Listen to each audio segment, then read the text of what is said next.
সত্যিই ভাবিনি এত সুন্দরভাবে ফকিরা ব্র্যান্ডের সবার সাথে আমি মিট করব এবং এত সুন্দর সুন্দর পারফরমেন্স আমি নিজে অন স্টেজ দেখব, এরকম একটা লাইভ সত্যিই আমি ভাবিনি। ভীষণ সুন্দর একটা প্রোগ্রাম এখানে হয়েছে। তো চলো আজকের পুরো ভিডিওটা কিন্তু ফকিরাকে নিয়ে। সো হ্যালো এভরিওয়ান, কেমন আছো তোমরা সবাই? প্রথমে ইন্ট্রোডাকশন, আমি তোমাদের সকলের প্রিয় দোয়েল। তো আজকে সকাল সকাল রেডি হয়ে চলে গেছিলাম দীপালীনগর মাঠে। আর সবথেকে বড় কথা, দীপালীনগরটা হচ্ছে আমার বাড়ির একদম পাশে, আর সেখানে এত সুন্দর একটা প্রোগ্রাম হচ্ছে আর আমি যাব না সেটা তো হতেই পারে না। তাই সকাল সকাল খুব তাড়াতাড়ি বলবো না, বাট একটু লেট করেই গিয়েছি, কিন্তু ঠিক আছে। আর গিয়ে দেখি সবাই কিন্তু অলরেডি এখানে নাচানাচি শুরু করে দিয়েছে, দেখতে কিন্তু বেশ ভালো লাগছিল। আর তারপরে চলে গেছিলাম শেকতদের সাথে দেখা করতে।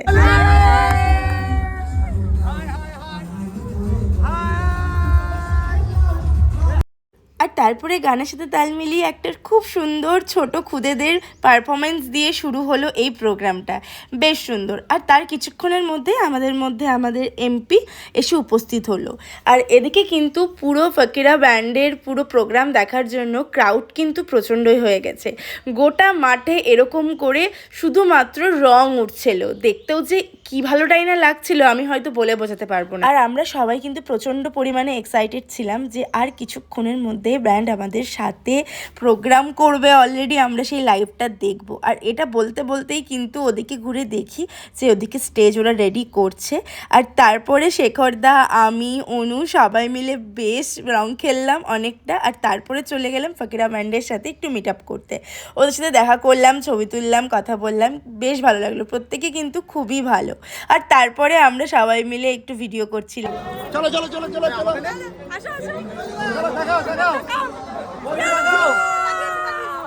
আর আমাদের সাথে সবার সাথে দেখা করি, তারপরে কিন্তু স্টেজে উঠে গেল।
ওদিকে এতটাই রোদ ছিল, তারপরে না পেরে স্টেজের সামনে দিকে আমি একটু পেছন দিকে চলে আসি। আর এদিকে আমাকে আর অনুর অবস্থা দেখো। তারপরে আমাদের বন্ধু বান্ধব এসেছে, তারপরে টুকু এই যে আমার মনে হচ্ছে সুন্দরী আর লালেশ্বরী। এরা হচ্ছে আমি ওইখানে ব্লগ করছিলাম বাট এত রোদ পুরো মাথা শেষ।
কেমন লাগলো তোমাদের ফকিরার এই প্রোগ্রাম? আমার তো দারুণ লেগেছে। আর ভিডিওটা কেমন লাগলো অবশ্যই জানিও। আজকের মতন টাটা।